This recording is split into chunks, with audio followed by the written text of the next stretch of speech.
हो सकता है आपकी बेटी आकर के संसार में पढ़ती लिखती और कोई बेटी आने वाले समय में कोई आरिका बन जाती, कोई ज्ञानमती बनती, कोई विशुद्धमती बनती, कोई सुपार्श्वमती बनती। आने वाली आरिका की हत्या की है तुमने, ध्यान रखना। आने वाले संतत्व की हत्या की है तुमने। इतना मत सोचना कि इतना आसान है। एक सीता को मारा है, एक द्रौपदी को मारा है तुमने, एक मैना सुंदरी के प्राण लिए हैं तुमने, ध्यान रखना है। आपको बहुत पाप लगेगा, ध्यान रखना। इस पाप को धोया नहीं जा सकता है। ये पाप, ध्यान रखना, खून लगे कपड़ों को धोबी घाट में धोया जा सकता है, जिसकी चेतना में खून लगा है वह धोबी घाट भी उसे धो नहीं सकता। नरकों में जाकर ही उसकी धुलाई होती है। मान्यवर, आपसे मेरा निवेदन है, आग्रह है, बड़ी विनम्रता के साथ आग्रह करूंगा। मोदी जी ने लाल किले से कहा जनसंख्या नियंत्रण होना चाहिए, लेकिन उन्होंने ये नहीं कहा कि देश में धड़ल्ले से गर्भपात होना चाहिए। ध्यान रखना है, जनसंख्या पर नियंत्रण हो। क्रांतिकारी वक्तव्य दिया उन्होंने, लेकिन नीति निर्धारण होना चाहिए। इस देश में हमारा जैन समाज, जिसे सबसे बाद में अल्पसंख्यक का दर्जा मिला, सबसे बाद में, जबकि सबसे कम जैन है इस धरती पर, ध्यान रखिए। जो 20-20 करोड़ हैं वो अल्पसंख्यक है। हम जैनों की जनसंख्या 1 करोड़ भी नहीं है मुश्किल से, वह अल्पसंख्यक बड़ी मुश्किल से बना करते हैं, ध्यान रखिए। मान्यवर, आपसे निवेदन करना चाहता हूं, जैनों की जनसंख्या यदि देखा जाए, सही आंकड़े मुझे पता नहीं, 1.2% इस देश में अरबों लोग हैं। एक बात बताओ, 40-50 लाख जैन, क्या होगा इस देश का, इस समाज का? आने वाले 10-20 साल में यही अनुपात चलते रहा तो जैनियों तुम 10-20 लाख ही बचोगे। इस संसार में तुम्हारा कोई अस्तित्व ना बचेगा। मृत्यु दर अधिक है, जन्म दर कम हो रही है। एक सभ्य पढ़ा लिखा समाज अपना अस्तित्व कैसे बचाएगा? मैं आपसे पूछना चाहता हूं। यदि गर्भपात करोगे, इस समाज का क्या अस्तित्व बचेगा? मान्यवर, हाँ, मैं जनसंख्या नियंत्रण कानून के पक्षधर हूं मान्यवर, लेकिन मैं ये गुजारिश करना चाहता हूं, जहां अनावश्यक रूप से जनसंख्या बढ़ रही है वहां नियंत्रण होना चाहिए, और जिस समाज का अस्तित्व खतरे में है उस पर नियंत्रण नहीं लगना चाहिए। ध्यान रखना है, मैं आपसे निवेदन करना हूं। जैन समाज का अस्तित्व खतरे में है। एक संपन्न समाज है, पढ़ा लिखा समाज है। आने वाले समय में हम मुट्ठी भर के, चुटकी भर भी नहीं बचेंगे। एक औलाद, तुमने अपने जीवन में संकल्प कर लिया है, एक ही बेटा होना चाहिए। हर एक बेटे वालों की दशा क्या हो रही है मालूम है? बुढ़ापा रो रो के कटा करता है उनका। बेटा बीवी लेकर बाहर पड़ता है, अमेरिका में सेट हो जाता है, यहाँ बुढ़ापे में जार आंसू बहाते। क्या करें? आज सभाओं में युवा और बालक बालिकाएं दिखाई नहीं देते हैं, बूढ़े बूढ़े लोग दिखाई दिया करते हैं। मान्यवर, आपसे मेरा निवेदन है, यदि यही क्रम चलता रहा तो जैन समाज एक प्रश्न चिन्ह बन करके रह जाएगा। भारत का एक मजबूत समाज अपने अस्तित्व को खोने के कगार पर आकर बैठ गया है। ध्यान रखना है, ये बड़े बड़े मंदिर बन रहे हैं, मूर्तियां रखी जा रही हैं, इतने महंगे महंगे तीर्थ बन रहे हैं। मेरे भाई, ये महंगे महंगे तीर्थ सन्नाटे में पसर जाएंगे। ध्यान रखना है, मूर्तियां बड़ी होंगी, पूजा करने वाले हाथ दिखाई नहीं देंगे। ध्यान रखना, मैं चाहता हूं कि आपने बहुत कैसा जीवन जिया है, एक बेटा, दूसरा कुछ नहीं। एक बेटे को इतना लाड़ करते हो, वो सिर पर बैठ जाता है, वो तुम्हें पैरों की जूती समझता है बुढ़ापे में। ध्यान रखना, कोई तुम्हारी रक्षा करने, सहायता करने वाला, आप सोचते एक अंश मिल जाएगा, बुढ़ापे का सहारा मिलेगा, कुछ सहारा नहीं मिलता है। एक बड़ौदा में मेरा भक्त है, ध्यान रखना, बहुत बड़ी फैक्ट्री है उसकी, इतना बड़ा काम उस आदमी ने जमाया है, अपने दम पर पूरा काम जमाया। एक बेटा उसका, ध्यान रखना है, उसने बहुत बड़ी प्लास्टिक की फैक्ट्री डाल रखी है। वो मेरे पास आया, महाराज, मैंने कहा क्यों, 17 साल पहले तुम्हारी कितनी बड़ी फैक्ट्री थी? बोले महाराज मैंने सीमित कर दी। मैंने कहा क्यों? बोले एक बेटा है, वो अमेरिका में पढ़ने गया, वो लौट के नहीं आता है, मेरी उम्र होते जा रही है, कौन संभालेगा इस व्यापार को, कौन करेगा? अरे व्यापार मैंने अपने बेटे के लिए जमाया था, औलाद के लिए जमाया था। औलाद कहती पापा हमें तुम्हारा काम नहीं करना है। वाह रे महाजन लोग, वाह रे वैश्य समाज के लोग, एक बच्चा व्यापार करना नहीं चाहता है, नौकरी करना चाहता है। अरे जितनी नौकरी में तू कमाता है, अरे तेरा बाप उतने 500 लोगों को वेतन बांटा करता है। ध्यान रखिए, ये कैसी सोच आ गई है? हमारा बच्चा नौकरी करे, हमारी बेटी नौकरी करे। वैश्य समाज में नहीं होना चाहिए। ऋषभदेव भगवान ने तुम्हें व्यापारी समाज में पैदा किया है। ध्यान रखिए, अपने बच्चों को व्यापारी बनाने का प्रयास करिए। ये एक एक बच्चे वाले, ये जॉब करने वाले, ये लाख 2 लाख 5 लाख 10 लाख का पैकेज पाने वाले, ये एक बच्चा नहीं पाल सकते हैं मान्यवर। और हमारे बुजुर्गों ने अकेला बूढ़ा कमाता था और 12-12 10-10 बच्चों को पाल पोस करके बड़ा कर दिया था। ध्यान रखना, इनके अपने ही खर्चे नहीं निप पाते हैं। ये बेटा क्या करते, शादी करते, पूना में रह रहे हैं, आए दिन हिसाब चलता है, इतनी तनख्वाह मिली, इतने का तेल, इतने का घी, इतने की ये, इतना खर्च हो गया, आज मेहमान आ गए, एक्स्ट्रा बेल बजट बढ़ गया।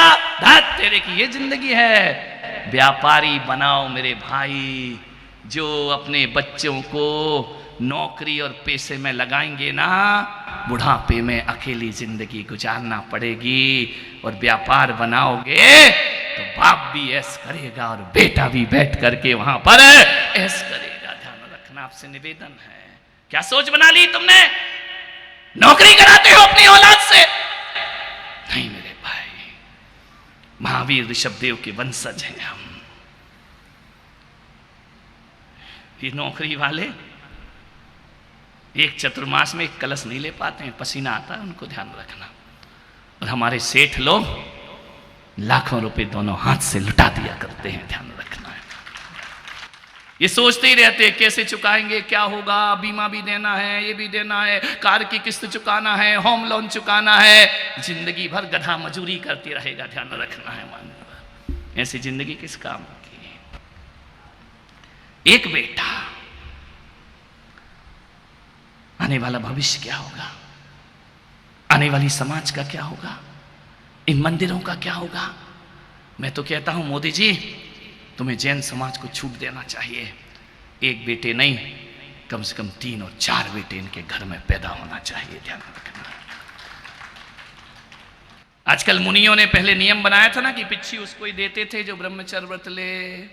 मैंने बदल दिया है, जिसके घर में 4 औलाद हो उसको मैं अपनी पिच्छी दूंगा। ध्यान रखना है, काय को देना फालतू का? काय का ब्रह्मचर्य? फालतू की बातें।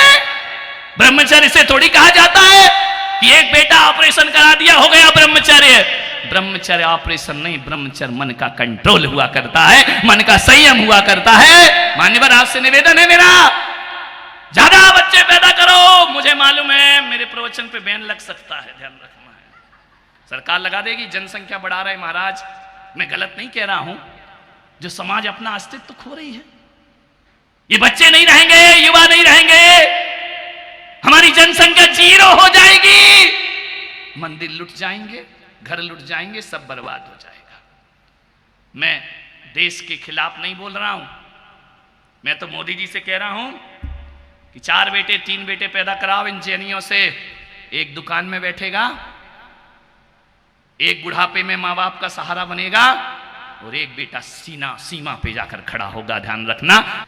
मान्यवर आपसे निवेदन है, बेटों की चाहत में बेटियों का जीवन बर्बाद मत करो। ध्यान रखना है। मैं जानता हूं एक ऐसी बेटी को, एक ऐसे बेटे को, जिस बेटे के लिए तुम प्राण देते हो ना, कैसे होते हैं बेटे। एक मां विधवा, उसका पति कैंसर से मर गया, तड़प तड़प के मरा। उस विधवा मां ने कहा ऐसा करो, मैं जवानी में विधवा हो गई हूं, दूसरा विवाह मैं करूंगी नहीं। एक बेटा है, इसको देख देख कर मैं अपनी पूरी जिंदगी गुजार दूंगी। उसने बेटे को पढ़ाया, गरीब हो गई, निर्धन हो गई। पति के जाते नारी का आधा संसार उजड़ जाया करता है। ध्यान रखना, व्यवस्था कौन करे। बेटे से पूछा, बेटा तू क्या पढ़ेगा। बेटे छोटा था, उसने कहा मां जो तू पढ़ाएगी। बोले बेटा तेरे पिता तड़प तड़प के मरे हैं ना कैंसर से, मैं चाहती हूं तू डॉक्टर बन। मां मैं डॉक्टर बनूं, नौकरी करूंगा, नहीं बेटा, अपन अपना अस्पताल बनाएंगे, हम किसी के यहां जाकर नौकरी नहीं करेंगे, ध्यान रखना। लेकिन मां तू जानती है ना, डॉक्टर बनने में करोड़ों रुपए खर्च होते हैं, इतना आसान नहीं है डॉक्टर बनना। बेटा मां के रहते हुए तू ये चिंता मत कर, जब तक मैं जिंदा हूं ना तेरी फीस की व्यवस्था करूंगी, तुझे पढ़ाऊंगी लिखाऊंगी, मैं मेहनत मजदूरी कर लूंगी, मैं कपड़े सिल करके तेरा गुजारा कर दूंगी। वो नहीं चलेगा, झाड़ू पोंछे कर लूंगी बेटा, कुछ दिन की तो बात है, उसके बाद तो तू डॉक्टर बन जाएगा ना। बेटे ने कहा ठीक है मां, मैं डॉक्टर बनूंगा। 12वीं पास की उस बच्चे ने, एग्जाम हुए डॉक्टरी के, उसका एडमिशन बड़े शहर में हो गया, चला गया। मां यहां से गरीबी होती रही, गहने बेच दिए, मकान बिक गया किराए का, किराए पे आ गए, सब कुछ उसने बेच दिया, बस इसी आस में कि बस कुछ दिन की बात है, 5-6 साल बाद मेरे दुख के दिन चले जाएंगे, मेरे संकट खत्म हो जाएंगे, मेरा लाडला मेरा बेटा बहुत बड़ा डॉक्टर बन जाएगा एक दिन। मजदूरी करने लगी, घरों में झाड़ू पोछे करने लगी। लोगों ने कहा बड़ी सभ्य घर की दिखती हो और ये काम करती हो। बोले बड़ी मजबूर हूं, 5-6 साल मुझे नौकरी पर रख लो। उसको नौकरी पर रखा। एक दिन बेटा उस शहर का बहुत बड़ा डॉक्टर बन गया। उस मां को पता लगा कि बेटा ने सफलता की सीढ़ियां चढ़ ली। उसे पता लगा कि मेरा बेटा बहुत बड़ा डॉक्टर बन गया। उसे लगा मेरा श्रम सार्थक हो गया, मेरा जीना, मेरे जीवन का लक्ष्य सार्थक हो गया। मैं बेटे के प्रेम में पति के प्यार को भूल गई। बूढ़ी हो गई धीरे धीरे। एक दिन वह मां बहुत बीमार हो जाती है, तकलीफ होने लगती है उसे। गांव के लोगों ने कहा कि मां तेरा बेटा इतना बड़ा डॉक्टर है शहर में, जाके इलाज करा। उसने कहा ये तो मुझे पता है कि डॉक्टर है, और जब तक मैं पैसा भेजती रही मेरे पास उसका एड्रेस था, अब नहीं मालूम कहां रहता है। तेरा बेटा तुझे नहीं मालूम कहां रहता है? नहीं, बहुत दिन से कोई खबर नहीं, कोई पत्र नहीं, कोई तार नहीं। मां बहुत बड़ा डॉक्टर है, बस अपने बेटे का नाम ले देना, अनजान आदमी भी उसके क्लिनिक पर ले जाकर तुम्हें छोड़ देगा। इतना बड़ा हो गया मेरा बेटा, इतना बड़ा डॉक्टर बन गया। हाँ मां बहुत बड़ा बन गया, तू चली जा वहां इलाज करा ले। मालूम है मां क्या कहती, जिसका बेटा इतना बड़ा डॉक्टर है कि मेरे पास शहर जाने के लिए पैसे नहीं है। समाज के लोगों ने बैठक की, उसके जाने का किराए की व्यवस्था की, ट्रेन में बिठाया, रिजर्वेशन कराया। उसने जाते जाते समाज के लोगों से कहा कि मैं उसे ढूंढूंगी कैसे, मैं तो गांव की अनपढ़ हूं। उतने बड़े शहर में भागम भाग की दुनिया, हजारों लाखों गाड़ियां सड़कों पर जहां दौड़ती हैं, मेरे पास तो पता ठिकाना भी नहीं है। बोली मां बस नाम लेना, मिल जाएगा। गई, ट्रेन रुकी, प्लेटफार्म से बाहर आई, एक रिक्शे वाले को कहती है अमुक डॉक्टर को जानते हो? उसने कहा मां कौन नहीं जानता उसको, इस शहर का सबसे बड़ा डॉक्टर है। उसने फोटो दिखाई, ये वाला, तू गलत फहमी में तो नहीं है? अरे मां यही डॉक्टर है, इतना बड़ा बन गया, पूरा शहर जानता है। बोले मुझे उनके घर अरे मां बैठो ना, मैं तुम्हें छोड़ देता हूं। उसको बिठाया, रिक्शे में ले जा करके, बहुत बड़ी बिल्डिंग, बहुत बड़ी कोठी, बहुत बड़ा क्लिनिक। बोले यही वो डॉक्टर है। उसने कहा कुछ गलत तो नहीं है? उसे विश्वास नहीं हुआ अपने आप पर कि मेरा बेटा इतना बड़ा डॉक्टर बनेगा, इतना पैसा कमा लेगा। उसने बेल बजाई, दरवाजा खुले, बेटा निकल के आया। उसने कहा मां तू यहां कैसे आ गई, तुझे किसने पता बता दिया? बोले बेटा बस मैं आ गई। बोले मां अंदर आ। अंदर ले गया। मां तेरी तबीयत कैसी है? बोले बस उसी तबीयत ने तो तेरे दर पे लाया है मुझे, लेकिन मैं ठीक हो गई बेटा, तुझे देखकर मुझे कोई तकलीफ नहीं है। ऐसा लग रहा है कि तुझे देख लिया, मेरी सारी बीमारियां दूर हो गई। इतने में ऊपर की सीढ़ी से उतरते हुए एक महिला आती है। मां ने कहा कि ये कौन है?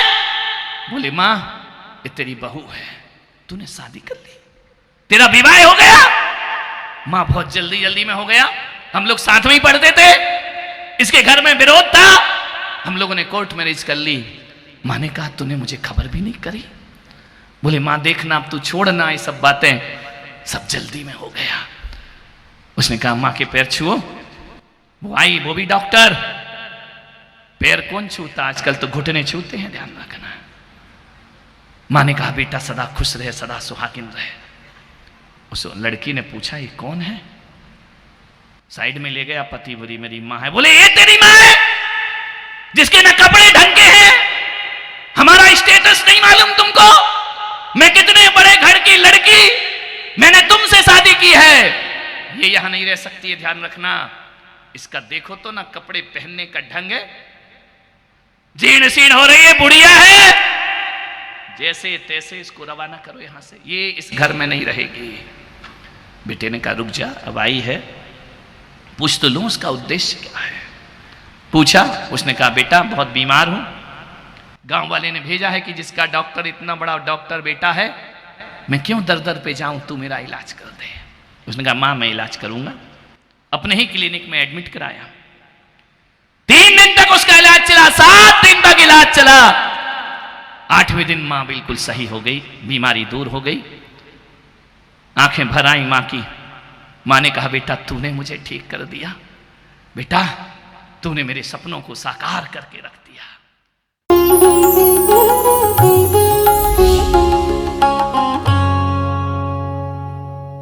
भगवान